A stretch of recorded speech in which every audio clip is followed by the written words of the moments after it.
పొట్లకాయ కూరని ఎప్పుడు చేసే విధంగా కాకుండా ఒకసారి ఇలా ట్రై చేసి చూడండి. చాలా బాగుంటుంది.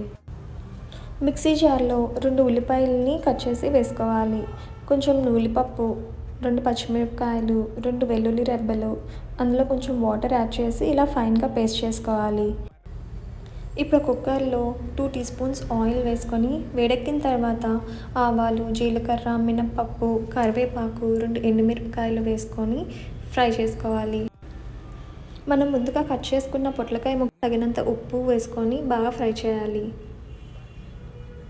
ఇప్పుడు మనం ముందుగా తయారు చేసుకున్న నువ్వులపప్పు, ఉల్లిపాయ పేస్ట్ కూడా వేసుకొని పచ్చివాసన పోయినంత వరకు వేపుకోవాలి. ఇప్పుడు అందులో కొంచెం వాటర్ యాడ్ చేసి మరొక 2 నిమిషాలు వేపుకున్న తర్వాత కుక్కర్ మూత పెట్టి ఒక విజిల్ రానివ్వాలి. ఈ కూరని మీరు కూడా ట్రై చేసి ఎలా వచ్చిందో నాకు కామెంట్ సెక్షన్లో చెప్పండి. మరిన్ని రెసిపీస్ కోసం నా ఛానల్ని సబ్స్క్రైబ్ చేసుకోండి.